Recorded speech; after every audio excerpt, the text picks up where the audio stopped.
अंग्रेजों के मित्र सिंधिया ने छोड़ी राजधानी थी, खूब लड़ी मर्दानी, वो तो झांसी वाली रानी थी। नमस्कार, मैं सौरभ गोस्वामी।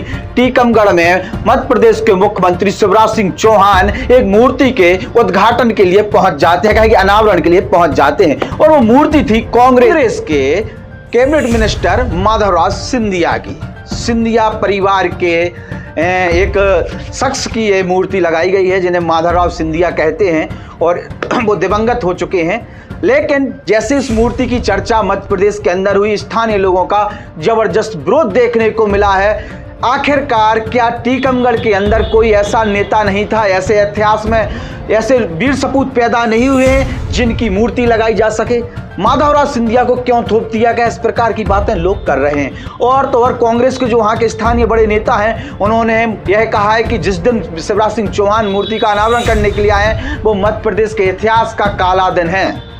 आखिरकार सवाल एक खड़े होते हैं कि बीजेपी के लिए आखिरकार ज्योतिराज सिंधिया के परिवार पे इतनी कृपा क्यों बरसने लगी, क्यों इतने प्यारे लगने लगे हैं? जिस प्रकार से इतिहास में सिंधिया परिवार पर जो दाग लगा है, उसको बीजेपी कहें कि मिटाने का काम क्यों कर रही है?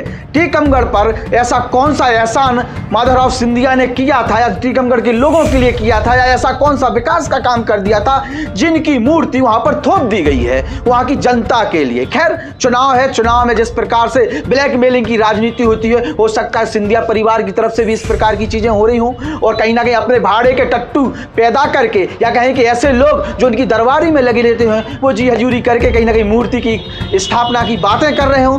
ऐसा आखिरकार बीजेपी को क्यों मजबूरी हुई? इस तमाम चर्चाएं विपक्ष कर रहा है, हम उसी को कोट कर रहे हैं। मध्य प्रदेश के टीकमगढ़ में समय मूर्ति का अनावरण चर्चा का विषय बना हुआ है, और कहीं ना कहीं सत्ताधारी पार्टी जिस प्रकार से ज्योतिराज सिंधिया को ना निगल पा रही ना निकाल पा रही, और ऐसे में सिंधिया के कारण जो बीजेपी की छवि खराब हुई है, जिस प्रकार से एक नेगेटिव माहौल तैयार हुआ है, तमाम बीजेपी को छोड़ रहे हैं सिंधिया करीबी, यह भी देखने में आ रहा है। ऐसे में टीकमगढ़ के चुनाव को कहीं ना कहीं यह मूर्ति जो अनावरण किया गया है पलटने का काम करेगी, और कहीं ना कहीं कांग्रेस को मजबूत करती हुई नजर आ रही है। सिंधिया की एंट्री टीकमगढ़ में हुई है। इनके परिवार का कौन सा ऐसा इतिहास है जिसमें उन्होंने टीकमगढ़ में बहुत बड़ा महान कार्य किया हो, जिसके कारण वहां मूर्ति लगा दी गई?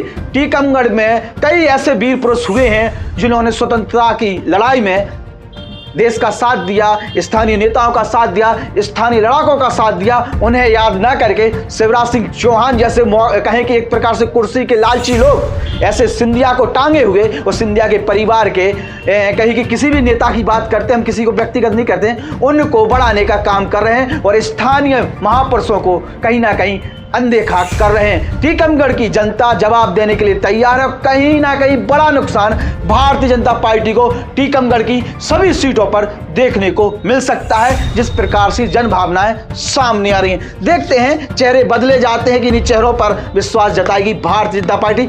अवसरवादी राजनीति पर भारतीय जनता पार्टी आगे बढ़ती है, और शिवराज सिंह चौहान जो पूरी तरीके से जनता के बीच में नकार दिए गए हैं, पूरी तरीके से फैल नजर आ रहे हैं। ऐसे में देखने वाली बात होगी कि भारतीय जनता पार्टी अपने शिवराज सिंह चौहान के सहारे ही आगे बढ़ेगी, या फिर मध्य प्रदेश के मन में मोदी जी विराजमान हो चुके हैं, यह भी देखने वाली बात होगी। आप लोग कमेंट बॉक्स में जरूर लिखें जो टीकमगढ़ में हुआ है वो किस प्रकार का कृत्य है, और जिस प्रकार से शिवराज सिंह चौहान ने किया है वो कहीं ना कहीं टीकमगढ़ के टीकमगढ़ के इतिहास और वहां के वीरों का अपमान तो नहीं है? नमस्कार।